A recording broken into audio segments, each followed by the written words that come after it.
ನಮಸ್ಕಾರ ಪ್ರಿಯ ವೀಕ್ಷಕರೇ, ಬದುಕುವಂದರೆ ಬರೀ ಸುಂದರ ಕನಸುಗಳಷ್ಟೇ ಅಲ್ಲ. ಕೆಲವೊಮ್ಮೆ ನಾವು ಮಾಡುವ ಒಂದು ಚಿಕ್ಕ ತಪ್ಪು ಕೂಡ ಇಡೀ ಜೀವನವನ್ನೇ ಸ್ಮಶಾನ ಮಾಡಿಬಿಡುತ್ತೆ. ಇವತ್ತು ನಾನು ಒಬ್ಬ ವ್ಯಕ್ತಿಯ ಕಥೆಯನ್ನು ನಿಮ್ಮ ಮುಂದೆ ಇಡುತ್ತೇನೆ. ಆ ವ್ಯಕ್ತಿ ತನ್ನ ಬದುಕಿನಲ್ಲಿ ಸುಖವನ್ನಷ್ಟೇ ಅಲ್ಲ, ಸಾವಿನ ಭೀಕರತೆಯನ್ನು ಕಣ್ಣಾರೆ ಕಂಡವರು. ತನ್ನ ಬದುಕು ಸುಟ್ಟು ಹೋದರೂ ಆ ಬೂದಿಯಿಂದಲೇ ಜಗತ್ತಿಗೆ ಬೆಳಕು ನೀಡಲು ಹೊರಟ ಆ ಅಪ್ರತಿಮ ಚೇತನದ ಹೋರಾಟದ ಕತೆ ಕೇಳಿದರೆ ನಿಮ್ಮ ಕಣ್ಣಾಲಿಗಳು ಒದ್ದೆಯಾಗೋದು ಖಂಡಿತ. ನಮ್ಮ ಲಕ್ಷ್ಮಿ ಚಾನೆಲ್ನ ಈ ವಿಶೇಷ ವಿಡಿಯೋಗೆ ನಿಮ್ಮೆಲ್ಲರಿಗೂ ಪ್ರೀತಿಯ ಸ್ವಾಗತ.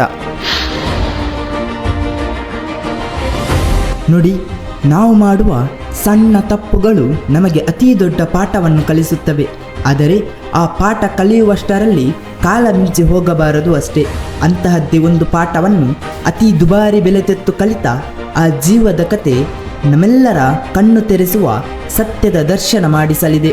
ಈ ಕತೆ ನಿಮ್ಮನ್ನು ಭಾವುಕರನ್ನಾಗಿ ಮಾಡುವುದಲ್ಲದೆ ಬದುಕಿನ ಬೆಲೆ ಏನೆಂದು ಅರ್ಥ ಮಾಡಿಸುತ್ತವೆ. ಬನ್ನಿ ನಮ್ಮ ಜೊತೆ ಕೂಡಿ. ಬದುಕಿನ ಹಾದಿಯಲ್ಲಿ ನಾವೆಲ್ಲರೂ ನಡೆಯುತ್ತೇವೆ. ಆದರೆ ಕೆಲವರು ನಡೆಯುವ ಹಾದಿಯಲ್ಲಿ ತಾವೇ ಗುಂಡಿ ತೋಡಿಕೊಂಡು ಬಿದ್ದು ಆ ನೋವಿನಿಂದ ನರಳಿ ನಂತರ ಚೇತರಿಸಿಕೊಂಡು ಆ ದಾರಿಯಲ್ಲಿ ಬರುವ ಇತರರಿಗೆ ಇಲ್ಲಿ ಗುಂಡಿ ಇದೆ, ಎಚ್ಚರಿಕೆ ಎಂಬ ದೀಪ ಹಿಡಿದು ನಿಲ್ಲುತ್ತಾರೆ. ಅಂತಹ ನೋವಿನಿಂದ ಬೆಂದು ಬೆಂಡಾಗಿ ತನ್ನ ಸುಟ್ಟ ಬದುಕಿನ ಬೂದಿಯನ್ನೇ ಲೋಕಕ್ಕೆ ಪಾಠವಾಗಿ ನೀಡಿದ ಅಪ್ರತಿಮ ಚೇತನದ ಹೆಸರು ಮನೋಜ್ ಠಾಕೂರ್. ಕೇವಲ ಒಬ್ಬ ವ್ಯಕ್ತಿಯ ಕಥೆಯಲ್ಲ, ಪ್ರತಿಯೊಬ್ಬ ವ್ಯಸನಿಯೂ ತಿಳಿಯಲೇಬೇಕಾದ ಮೃತ್ಯುಂಜಯನ ಇತಿಹಾಸ. ಮನೋಜ್ ಅವರ ಕತೆ ಶುರುವಾಗುವುದು ಒಂದು ಸಾಮಾನ್ಯ ಮಧ್ಯಮ ವರ್ಗದ ಮನೆಯಿಂದ. ಮನೆಯಲ್ಲಿ ತಂದೆ ಸದಾ ಸಿಗರೇಟಿನ ಹೊಗೆಯನ್ನು ಉಗುಳುತ್ತಿದ್ದರು. ಆ ಹೊಗೆಯ ಸುರುಳಿಯಲ್ಲಿ ಅಪ್ಪನ ಶ್ವಾಸಕೋಶಗಳು ಕರಗುತ್ತಿರುವುದು ಯಾರಿಗೂ ತಿಳಿಯಲಿಲ್ಲ. ಅಪ್ಪನನ್ನು ನೋಡುತ್ತಾ ಬೆಳೆದ ಮನೋಜ್ಗೆ ಆ ಹೊಗೆಯ ವಾಸನೆ ಅರಗಿಸಿಕೊಂಡು ಹೋಗಿತ್ತು. ಬಾಲ್ಯದ ಆ ಚೇಷ್ಟೆ, ಆ ಕುತೂಹಲ ಕ್ರಮೇಣ ಚಟವಾಗಿ ಬದಲಾಯಿತು. ಬೆಳೆಯುತ್ತಾ ಸಿಗರೇಟಿನ ಜಾಗಕ್ಕೆ ತಂಬಾಕು ಬಂತು, ಗುಟ್ಕಾ ಕೂಡ ಬಂತು. ತಂದೆ ಶ್ವಾಸಕೋಶದ ಕ್ಯಾನ್ಸರ್ನಿಂದ ನರಳಿ ಪ್ರಾಣ ಬಿಟ್ಟಾಗಲೂ ಮನೋಜ್ಗೆ ಬುದ್ಧಿ ಬರಲಿಲ್ಲ. ಕ್ಯಾನ್ಸರ್ ಅಪ್ಪನಿಗೆ ಬಂತು, ನನಗಲ್ಲ ಎಂಬ ಒಂದು ರೀತಿಯ ಅಹಂಕಾರ ಮತ್ತು ಹುಸಿ ನಂಬಿಕೆ ಅವರಲ್ಲಿ ಮನೆ ಮಾಡಿತ್ತು. ಅದು 1996ರ ಡಿಸೆಂಬರ್ ತಿಂಗಳು. ಚಳಿಯ ಆ ದಿನವೊಂದರಲ್ಲಿ ಮನೋಜ್ ಅವರ ಎಡದವಡೆಯಲ್ಲಿ ಸಣ್ಣ ಚುಚ್ಚಿದಂತಹ ನೋವು ಕಾಣಿಸಿಕೊಂಡಿತು. ಸಾಮಾನ್ಯ ನೋವಿರಬಹುದೆಂದು ಮಾತ್ರ ನುಂಗಿದರು. ಆದರೆ ಆ ನೋವು ದಿನದಿಂದ ದಿನಕ್ಕೆ ಹೆಚ್ಚಾಗುತ್ತಲೇ ಇತ್ತು. ದಂತವೈದ್ಯರ ಬಳಿ ಹೋದಾಗ ಮನೋಜ್ ಅವರೇ ಒಮ್ಮೆ ದೊಡ್ಡದಾಗಿ ಬಾಯಿ ತೆರೆಯಿರಿ ಎಂದರು. ಆದರೆ ಆಶ್ಚರ್ಯ, ಮನೋಜ್ಗೆ ತನ್ನ ಬಾಯಿಯನ್ನು ಪೂರ್ತಿಯಾಗಿ ತೆರೆಯಲು ಸಾಧ್ಯವೇ ಆಗಲಿಲ್ಲ. ವೈದ್ಯರು ಕೇಳಿದ ಆ ಪ್ರಶ್ನೆ, ನೀವು ಗುಟ್ಕಾ ತಿನ್ನುತ್ತೀರಾ? ಅದು ಕೇವಲ ಪ್ರಶ್ನೆಯಾಗಿರಲಿಲ್ಲ, ಮನೋಜ್ ಅವರ ಮರಣ ಶಾಸನದ ಮುನ್ನುಡಿಯಾಗಿತ್ತು. ಮುಂಬೈನ ಟಾಟಾ ಮೆಮೋರಿಯಲ್ ಆಸ್ಪತ್ರೆಯಲ್ಲಿ ವೈದ್ಯರು ರಿಪೋರ್ಟ್ ನೋಡಿ, ಮನೋಜ್, ನಿಮ್ಮ ಎಡದವಡೆಯಲ್ಲಿ ಕ್ಯಾನ್ಸರ್ ಕಚ್ಚಿಕೊಂಡಿದೆ ಎಂದಾಗ ಅವರ ಇಡೀ ಜಗತ್ತು ಗಿರ್ರನೆ ತಿರುಗಿತು. ಆಪರೇಷನ್ ನಂತರ ಮನೋಜ್ ಅವರ ಮುಖ ಅರ್ಧ ಭಾಗವೇ ಇರಲಿಲ್ಲ. ದವಡೆಯ ಮೂಲೆಗಳನ್ನು ಕತ್ತರಿಸಿ ತೆಗೆಯಲಾಗಿತ್ತು. ಪ್ಲಾಸ್ಟಿಕ್ ಸರ್ಜರಿ ಕೂಡ ವಿಫಲವಾಯಿತು. ಕನ್ನಡಿಯ ಮುಂದೆ ನಿಂತಾಗ ಅವರಿಗೆ ಕಂಡಿದ್ದು ಒಬ್ಬ ಮನುಷ್ಯನಲ್ಲ, ಬದಲಿಗೆ ಚಟದ ಭೀಕರತೆಗೆ ಬಲಿಯಾದ ಒಂದು ವಿಕಾರ ರೂಪ. ಅಲ್ಲಿಂದ ಶುರುವಾಯಿತು ನೋವಿನ ಪರಮಾವಧಿ. ಒಂದು ತುತ್ತು ಅನ್ನವನ್ನು ಬಾಯಿಗೆ ಹಾಕಿಕೊಂಡರೆ ಅದನ್ನು ಜಗಿಯಲು ದವಡೆಗಳಿರಲಿಲ್ಲ. ಕೆಲಸ ಹೋಯಿತು. ಕೈಯಲ್ಲಿದ್ದ ಹಣವೆಲ್ಲ ಆಸ್ಪತ್ರೆಯ ಬಿಲ್ಗಳಾಗಿ ಹೋದವು. ಹೆಂಡತಿ ಮಗಳು ಹತ್ತಿರವಿದ್ದರೂ ಅವರ ಕಣ್ಣಲ್ಲಿರುವ ಕನಿಕರವನ್ನು ನೋಡುವ ಶಕ್ತಿ ಅವರಿಗೆ ಇರಲಿಲ್ಲ. ಆದರೆ ಈ ನರಕದ ನಡುವೆ ಅವರಲ್ಲಿ ಒಂದು ಕಿಚ್ಚು ಹತ್ತಿತು. ಗುಣಮುಖರಾದ ನಂತರ ಅವರು ಮನೆಯ ಚತುರ್ಭುಜಗಳ ನಡುವೆ ಅಡಗಿ ಕುಳಿತುಕೊಳ್ಳಲಿಲ್ಲ. ಬದಲಿಗೆ ತಮ್ಮ ವಿಕಾರಗೊಂಡ ಮುಖವನ್ನೇ ಸಮಾಜಕ್ಕೆ ಒಂದು ಕನ್ನಡಿಯಾಗಿ ಮಾಡಿದರು. ಮುಂಬೈನ ಮೆಟ್ರೋ ರೈಲುಗಳಲ್ಲಿ ಅವರು ಸಂಚರಿಸುತ್ತಿದ್ದರು. ಅಲ್ಲಿ ಯಾರಾದರೂ ಗುಟ್ಕಾ ಜಗಿಯುತ್ತಿದ್ದರೆ ಅವರ ಬಳಿ ಹೋಗಿ ವಿನಯದಿಂದ ನಿಲ್ಲುತ್ತಿದ್ದರು.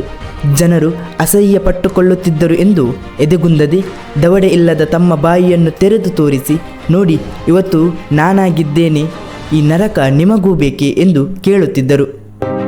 ಅವರ ಹೋರಾಟ ಅಷ್ಟಕ್ಕೆ ನಿಲ್ಲಲಿಲ್ಲ. ಅವರು ಕ್ಯಾಟ್ ಎಂಬ ಸಂಘಟನೆಯ ಮೂಲಕ ಬೀದಿಗಳಲ್ಲಿ ನಾಟಕ ಮಾಡಿದರು. ಪ್ರತಿಯೊಂದು ಹಳ್ಳಿಗೂ ಹೋಗಿ ತಂಬಾಕಿನ ಭೀಕರತೆಯನ್ನು ವಿವರಿಸಿದರು. ದೊಡ್ಡ ದೊಡ್ಡ ವೇದಿಕೆಗಳ ಮೇಲೆ ಹತ್ತಿ ಸಾವಿರಾರು ಜನರ ಮುಂದೆ ನಿಂತು ತನ್ನ ಬದುಕಿನ ಕರಾಳ ಕಥೆಯನ್ನು ಎಳೆ ಎಳೆಯಾಗಿ ಬಿಡುತ್ತಿದ್ದರು. ವೈಯಕ್ತಿಕ ನೋವನ್ನು ಮರೆತು ಸಮಾಜದ ಹಿತಕ್ಕಾಗಿ ಅವರು ಹಗಲಿರುಳು ಶ್ರಮಿಸಿದರು. ವಿಧಿ ಅದೆಷ್ಟು ಕ್ರೂರವೆಂದರೆ 2000 ಇಸವಿಯಲ್ಲಿ ಕ್ಯಾನ್ಸರ್ ಮತ್ತೆ ಕಾಣಿಸಿತು. ಈ ಬಾರಿ ಬಲದವಡೆಗೆ ಹರಡಿತ್ತು. ಒಂದು ಕಡೆ ಆಪರೇಷನ್ಗಳ ಸಾಲು, ಇನ್ನೊಂದು ಕಡೆ ರೇಡಿಯೇಷನ್ನ ಸುಡುವ ಯಾತನೆ. ಪತ್ನಿ ಮತ್ತು ಮಗಳನ್ನು ಈ ಕಾಯಿಲೆ ಮತ್ತು ಆರ್ಥಿಕ ಸಂಕಷ್ಟ ದೂರ ಮಾಡಿತ್ತು. ಆದರೂ ಮನೋಜ್ ಸೋಲಲಿಲ್ಲ. ಸಾವಿನ ನೆರಳು ಕಣ್ಣೆದುರು ಇದ್ದರೂ ಅವರು ದಿನಕ್ಕೆ 15-16 ಗಂಟೆಗಳ ಕಾಲ ಓಡಾಡುತ್ತಿದ್ದರು. ಬದುಕಿನ ಕಡೆಯ ಕ್ಷಣಗಳಲ್ಲಿ ದನಿ ಅಡಗಿ ಹೋದರೂ ಆಸ್ಪತ್ರೆಯ ಹಾಸಿಗೆಯ ಮೇಲೆ ಮಲಗಿದ್ದಾಗಲೂ ಅವರ ಕೈಯಲ್ಲಿದ್ದ ಫೋನ್ ವಿಶ್ರಮಿಸಲಿಲ್ಲ. ತನ್ನ ಕೊನೆಯ ಉಸಿರು ಎಳೆಯುವವರೆಗೂ ಅವರು ನೂರಾರು ಜನರಿಗೆ ಗುಟ್ಕಾ ಬಿಡಿ ಎಂದು SMS ಮೂಲಕ ಕಳಿಸುತ್ತಲೇ ಇದ್ದರು. 2003ರ ಮೇ 17ರಂದು ಮನೋಜ್ ಠಾಕೂರ್ ಇಹಲೋಕ ತ್ಯಜಿಸಿದರು. ಅವರು ಸಾಯುವಾಗ ಒಬ್ಬ ಸಾಮಾನ್ಯ ರೋಗಿಯಾಗಿ ಸಾಯಲಿಲ್ಲ, ಒಬ್ಬ ವೀರ ಹೋರಾಟಗಾರನಾಗಿ ಪ್ರಾಣ ಬಿಟ್ಟರು.